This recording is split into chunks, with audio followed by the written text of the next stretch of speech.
아빠 무서웠어요. 아빠 도와주세요. 그런 감정들을 느끼게 됩니다. 야곱과 하나님이 씨름하던 모습이 마치 그런 모습이 아니었을까요? 샬롬 더 가스펠 프로젝트 위대한 시작, 그 11번째 시간에 오신 여러분들을 진심으로 환영합니다. 우리가 이 훈련을 계속하면서 저와 또한 여러분 삶 가운데 참된 변화가, 그리스도 안에서의 참된 변화가 계속해서 일어나기를 주님의 이름으로 축복합니다. 그런데 변화라는 것은 참 쉬운 것이 아닙니다. 우리가 이때까지 살아왔던 습관과 방식과 여러 가지 길들을 바꾼다는 것은 정말로 어려운 일입니다. 여러분, 우리가 그런 경험들이 다 있잖아요. 연초에 이제 몸을 갖고 와야겠다, 그런 굳은 의지를 가지고 짐에 가서 회원권을 끊습니다. 그렇게 회원권을 끊어서 열심히 운동을 시작합니다. 하지만 며칠이 지나지 않아 우리는 다시 그 게으른 삶으로 돌아가는 우리의 모습을 많이 보아왔습니다.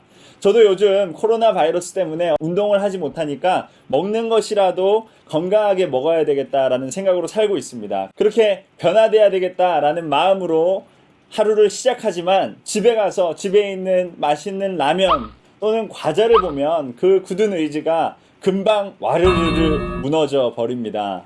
그런데 성경은 우리에게 참된 변화가 우리 가운데 가능하다라고 말하고 있습니다. 참된 변화라는 것은 단순히 우리의 겉사람만 변하는 것이 아니라 우리 안에서부터 우리 겉사람까지 inside out, 즉 우리의 모든 존재가 변하는 그런 변화를 말하는 것인데요. 성경은 분명히 그런 참된 변화가 가능하다라고 말하고 있습니다. 그리고 오늘 본문 말씀 가운데 그 야곱이 형의 장자권을 뺏고 축복을 뺏고 도망갔던 그 야곱이 참된 변화를 경험하게 됩니다.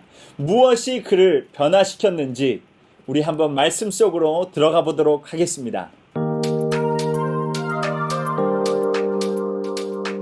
지난 시간에 본 대로 야곱은 형의 장자권과 축복까지 다 빼앗습니다. 그런데 그의 삶은 복된 삶이 아니라 도망치는 삶으로 연결이 됩니다. 바로 그 형 에서가, 쌍둥이 형 에서가 이제는 야곱을 죽이려고 마음을 먹었기 때문이죠. 그래서 그 어머니 리브가가 자신의 형제인 라반 집으로 가라고 야곱에게 말합니다. 그렇게 야곱은 홀로 외로이 이제는 모든 것을 잃고 그 외삼촌 라반이 있는 하란 땅으로 떠나게 됩니다. 그런데 뛰는 놈 위에 나는 놈이 있다고, 라반은 야곱보다도 더한 사람이었습니다. 야곱이 그 라반의 딸 라헬을 봤을 때 첫눈에 반했어요. 그래서 그녀를 얻기 위해서 라반을 위해 7년 동안 열심히 일을 합니다. 그 한 여인을 얻기 위해서 7년 동안이나 열심히 일을 해요.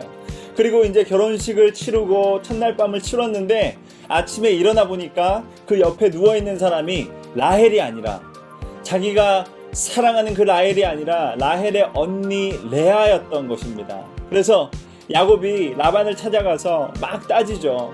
아니, 외삼촌, 저한테 어떻게 이럴 수가 있습니까? 그랬더니 라반이 대답합니다. 이보게, 우리 동네에서는 언니보다 동생이 시집을 먼저 가지 않는다네. 그래서 야곱은 어쩔 수 없이 눈물을 머금고 7년을 더 라반을 위해서 일을 합니다. 그렇게 라헬을 얻게 되죠. 그리고 시간이 지난 후에 야곱은 다시 자신의 고향으로 돌아가고자 하는 마음을 먹습니다. 금이 환영할 수 있는 기회죠. 많은 가족도 생겼고 많은 재물도 생겼습니다.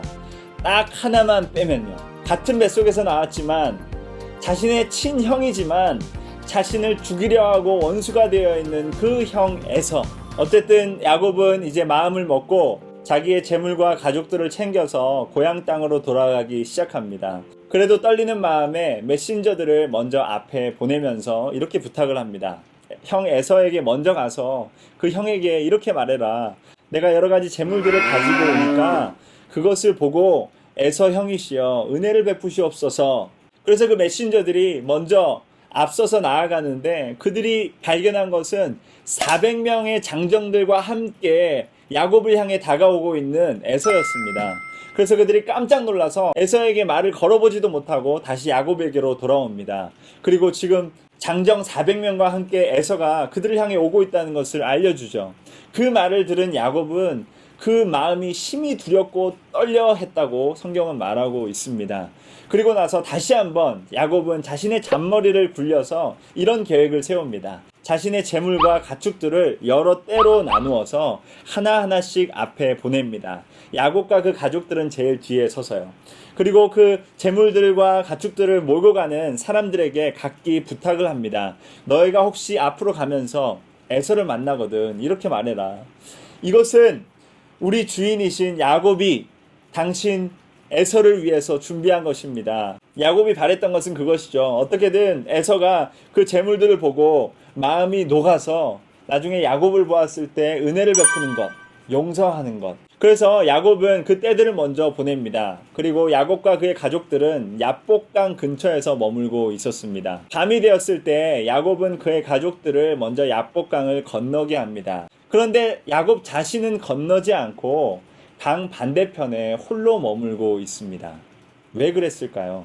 야복강은 사실 그렇게 깊거나 넓은 강이 아닙니다. 마음만 먹으면 건너갈 수 있는 그런 얕은 강입니다. 그런데 야곱은 그렇게 쉽게 건널 수 있는 강을 건너지 않고 홀로 그 강 반대편에 서 있습니다. 왜 그랬을까요? 아마도 그 야복강을 건너지 못한 이유는 아직도 야곱이 가지고 있는 형에 대한 압박감 때문이 아니었을까요? 형 에서가 400명의 장정을 데리고 이제는 나를 죽이러 오는구나. 그리고 어쩌면 자신의 삶을 돌아보면서 그렇게 자신이 노력했음에도 불구하고 변화되지 않은 자신의 삶의 모습에 후회하고 있었을지도 모르겠습니다. 어떻게든 자신의 삶의 상황을 바꿔보려고 했지만 그렇게 잔꾀를 쓰고 여러 가지 방법을 시도해봤지만 결국 그 넘지 못하는 형 에서의 벽 앞에서 자신의 삶을 돌아보며 후회하고 있지 않았을까요? 그렇게 번민하고 고뇌하고 있는 야곱에게 어떤 낯선 한 사람이 밤중에 찾아옵니다. 그리고 설명할 수 없는 일들이 일어나기 시작합니다. 창세기 32장 24절부터 27절입니다. 야곱은 홀로 남았더니 어떤 사람이 날이 새도록 야곱과 씨름하다가 자기가 야곱을 이기지 못함을 보고 그가 야곱의 허벅지 관절을 치매 야곱의 허벅지 관절이 그 사람과 씨름할 때 어긋났더라. 그가 이르되 날이 새려하니 나로 가게 하라. 야곱이 이르되 당신이 내게 축복하지 아니하면 가게 하지 아니하겠나이다. 그 사람이 그에게 이르되 내 이름이 무엇이냐? 그가 이르되 야곱이니이다. 아멘. 혼자 있던 야곱에게 어떤 낯선 사람이 찾아왔습니다. 그리고 밑도 끝도 없이 씨름이 시작됩니다. 그런데 그렇게 시작된 씨름은 쉽게 끝나지 않습니다. 그래서 그 낯선 사람이 야곱의 허벅지 관절을 내려칩니다. 그랬더니 그 허벅지 관절이 어긋나면서 그때부터 야곱이 다리를 절기 시작합니다.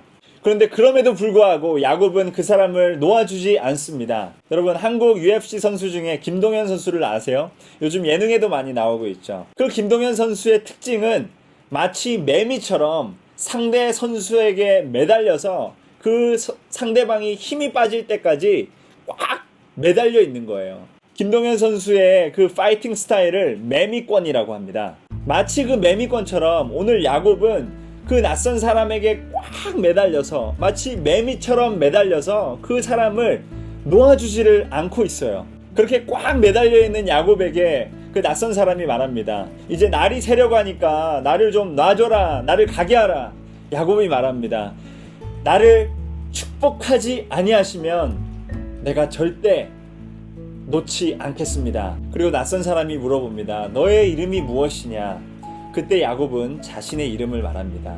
나는 야곱입니다. 이 모습은 야곱이 자신이 누구인지를 고백하는 모습입니다. 여러분, 야곱의 이름의 뜻을 우리는 잘 알고 있지 않습니까? 남의 발 뒤꿈치를 잡는 자, 남을 속이는 자입니다. 어찌 보면 이것은 야곱이 자신의 삶을 이 낯선 사람 앞에 그대로 드러내는 장면입니다. 나는 야곱입니다. 나는 이때까지 내 힘으로, 내 능력으로 어떻게든 내 삶을 변화시켜 보려고 노력했습니다. 하지만 변화된 것은 아무것도 없고 아직 나는 야곱으로 살아가고 있습니다. 아직도 남을 속이려 하고 아직도 남의 뒷발꿈치를 잡으면서 어떻게든 내 삶을 바꿔보려고 하고 있습니다. 하지만 내 안에 있는 두려움과 압박감 때문에 이 얕은 야복강마저도 건널 수 없는 그런 사람입니다. 라는 고백을 지금 하고 있는 것입니다. 그리고 그런 야곱이 지금 이 씨름하고 있는 그 낯선 사람에게 간절히 부탁합니다. 나를 축복하여 주시옵소서. 나를 축복하지 않는 한 당신을 가게 하지 않겠습니다. 야곱이 이 낯선 사람에게 축복을 부탁하고 자신의 이름을 말했다는 것은 야곱이 벌써 이 사람이 보통 사람이 아니라는 것을 깨달았기 때문입니다. 그리고 그 낯선 사람은 야곱에게 놀라운 축복을 그리고 놀라운 변화를 내려주십니다. 28절부터 31절입니다. 그가 이르되 내 이름을 다시는 야곱이라 부를 것이 아니요 이스라엘이라 부를 것이니 이는 네가 하나님과 및 사람들과 겨루어 이겼음이니라. 야곱이 청하여 이르되 당신의 이름을 알려주소서. 그 사람이 이르되 어찌하여 내 이름을 묻느냐 하고 거기서 야곱에게 축복한지라. 그러므로 야곱이 그곳 이름을 브니엘이라 하였으니 그가 이르기를 내가 하나님과 대면하여 보았으나 내 생명이 보존되었다 함이더라. 그가 브니엘을 지날 때 해가 돋았고 그의 허벅다리로 말미암아 절었더라. 아멘. 네, 야곱이 그렇게 새 이름을 받게 되었습니다. 이제는 야곱이 아니라 이스라엘, 하나님과 씨름하였다, 하나님과 겨루어 이겼다라는 이름의 의미인 이스라엘 이름을 새로 받게 되었습니다. 그의 이름의 변화가 생긴 것이죠. 그리고 야곱은 깨달았습니다. 그가 밤새 씨름했던 그분이 그냥 사람이 아니라 바로 하나님이었다는 사실을요. 그렇게 하나님을 만났다는 것을 알게 된 야곱은 그곳 이름을 야복에서 이제는 브니엘로 바꾸었습니다. 바로 하나님의 얼굴이라는 의미를 가진 브니엘. 근데 이 모습을 우리가 다시 한번 생각해 봅시다. 그 낯선 사람이 그러면 하나님이었는데 그러면 씨름이라는 거가 말이 자체가 성립이 될까요? 안 되죠. 어떻게 하나님하고 사람이 씨름했는데 또 사람이 이겼다라고 이야기를 할 수 있습니까? 그 낯선 사람이 하나님이었다는 것을 알고 이 말씀을 보면 이것은 일방적인 매달림이었다는 걸 우리가 알 수 있습니다. 그러니까 그런 것 같아요. 저에게 20개월 된 아들이 있는데 이제 밤에 아기 침대에서 잡니다. 그러다가 갑자기 한 번씩 깰 때가 있어요. 그러면 방이 어둡고 주변에 아무도 없고 너무나 두려우니까 막 응애응애 울기 시작하죠. 그러면 제가 그 방에 뛰어갑니다. 그러면 아기가 그 아기 침대에 매달려서 막 눈도 못 뜨고 눈물을 흘리면서 울고 있습니다. 그러면 제가 아들을 침대에서 꺼내서 꼭 안아줍니다. 그럼 처음에는 아들이 막 몸부림을 쳐요. 두려움에 몸부림을 치죠. 그렇게 몸부림을 치다가 계속 꼭 안아주고 있으면 아들도 저를 꼭 끌어안아요. 두려웠다고 무서웠다고 말은 못하지만 그런 몸부림 가운데 그리고 저를 꼭 끌어안는 포옹 가운데 그런 마음이 느껴집니다. 왜 이제 왔어요 아빠? 아빠 무서웠어요. 아빠 도와주세요. 그런 감정들을 느끼게 됩니다. 야곱과 하나님이 씨름하던 모습이 마치 그런 모습이 아니었을까요? 하나님 아버지가 찾아왔을 때 야곱은 그 하나님을 꼭 끌어안고 매달렸습니다. 왜일까요? 왜냐하면 오직 하나님만이, 오직 그분만이 참된 변화, 참된 축복을 내려주실 수 있는 것을 그는 알았기 때문이죠. 그리고 그분에게 간절히 그는 매달렸습니다. 하나님을 놓지 않고 끝까지 하나님을 붙잡았던 것이죠. 그리고 그때 하나님은 그에게 큰 축복을 내려주셨습니다. 그의 이름을 바꾸었고 그의 삶을 바꾸어 주셨습니다. 더 이상은 남의 발 뒤꿈치를 붙잡는 자가 아니라 하나님과 씨름한 자, 하나님께 매달리는 자로 새로 거듭난 것이죠. 그렇게 야곱은 계획된 그 이스라엘 백성들의 조상으로서 설 수 있었습니다. 사랑하는 여러분, 참된 변화를 원하십니까? 우리의 참된 변화는 오직 하나님을 만날 때만 가능합니다. 야곱이 하나님을 만나고 변함을 받은 것처럼 우리 또한 우리 안에 참된 변화는 하나님을 만날 때 오는 줄 믿습니다. 자, 여기서 핵심 교리 99, 82번째, 신자의 새로운 정체성. 우리도 예수 그리스도를 만나게 되면 전혀 새로운 정체성을 얻게 됩니다. 우리는 사실 하나님의 진노 아래에서 하나님과 원수되어 살던 사람들이었습니다. 죄를 섬기며 사망을 섬기며 살아가던 사람들이었어요. 그런데 우리 하나님 아버지께서는 그 아들을 보내어 주셔서 그 아들을 통하여 우리가 이제 하나님의 자녀가 될 수 있는 길을 열어 주셨습니다. 그래서 곧 예수 그리스도를 영접하는 자들에게는 하나님의 자녀가 되는 권세를 주셨죠. 그 예수 그리스도를 만난 저와 여러분은 더 이상 진노의 자녀가 아니라 하나님의 자녀가 되었습니다.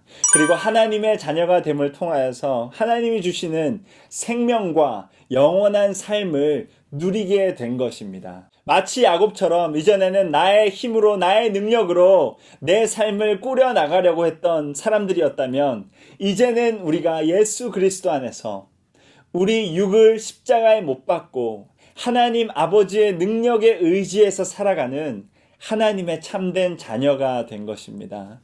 그러한 변화가 저와 여러분 안에 일어난 것입니다.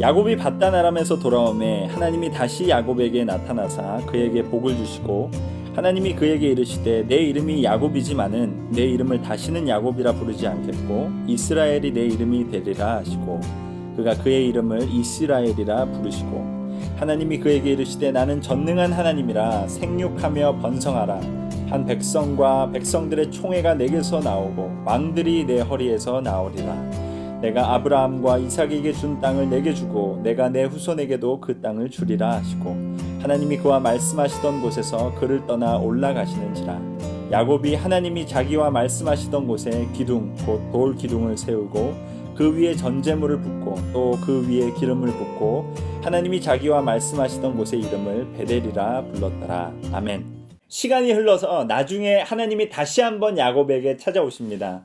그리고 야곱에게 그 이름의 변화를 다시 한번 깨우쳐 주세요. 그러면서 하나님께서 이삭에게 약속하셨던 그 축복을 야곱에게도 동일하게 하십니다. 그리고 그 이스라엘의 백성들과 왕들이 바로 야곱에게서 나올 것임을 약속하시죠. 그러면서 동시에 하나님은 11절에서 그에게 생육하고 번성하라 라고 말하고 있습니다. 마치 예전에 아담과 하와에게 주셨던 그리고 노아에게 주셨던 그 명령, 그렇게 하나님의 축복은 동시에 우리에게 사명이 됩니다. 사랑하는 여러분, 하나님께서 우리에게 많은 축복을 부어주셨습니다. 그런데 그 축복과 은혜가 우리한테서 막히면 안 됩니다. 우리를 통해서 그 하나님의 축복과 은혜가 흘러나가야 해요.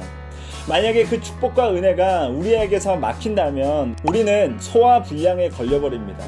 여러분 축복합니다. 여러분들을 통해서 하나님의 축복과 은혜가 주변에 흘러나가기를 축복합니다. 여러분 삶 가운데 그런 하나님의 역사가 일어나기를 간절히 소망합니다.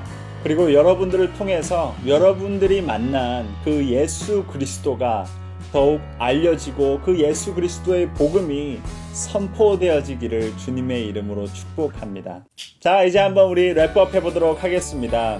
네, 야곱은 자기의 힘으로 어떻게든 자신의 삶을 변화시켜 보려 했던 사람이었습니다. 그러나 그의 삶은 변하지 않았습니다. 하나님을 만날 때까지요. 그런데 그가 하나님을 만났던 그때에, 하나님께 매달렸던 그때에 야곱의 삶은 완전히 온전히 바뀌어 버렸습니다. 그 이름이 야곱에서 이스라엘로 바뀌었고 그의 삶의 자세가 이제는 사람을 붙드는 것이 아니라 하나님을 붙드는 삶, 하나님께 매달리는 사람으로 완전히 바뀌어 버렸습니다. 그리고 그랬을 때 그의 삶 가운데 있던 두려움과 압박감도 모두 사라져 버렸습니다. 그 증거가 바로 그 다음 장에 나오는 야곱의 모습에서 우리는 볼 수 있습니다.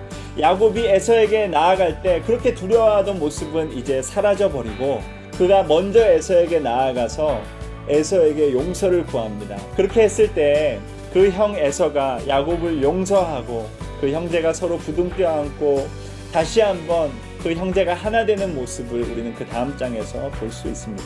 그리고 여러 가지로 부족한 그였지만, 그리고 자신의 힘에 의지하는 그였지만 하나님께 매달렸을 때 하나님은 그를 통하여서 일하셨습니다. 그를 이스라엘의 조상으로 삼아주셨고 그를 통하여 큰 거대한 백성이 나왔습니다. 그리고 그 백성 중에 바로 우리 주이신 예수 그리스도가 나중에 나오시게 됩니다. 그리고 그 예수 그리스도를 믿는 모든 자들은 이제 새로운 피조물이 되어 하나님의 자녀로서 하나님과 영원한 삶을 누리게 되는 큰 축복을 받게 되었습니다. 사랑하는 여러분, 우리 예수 그리스도께 믿음을 둡시다. 그리고 변화된 이 새로운 삶 가운데에서 그리스도와 함께 하나님의 은혜와 축복을 세상 가운데 흘려보내는 그러한 삶을 함께 살아갑시다. 네, 오늘도 우리 너무 수고하셨고요. 다음 시간에 또 만나요. 제발.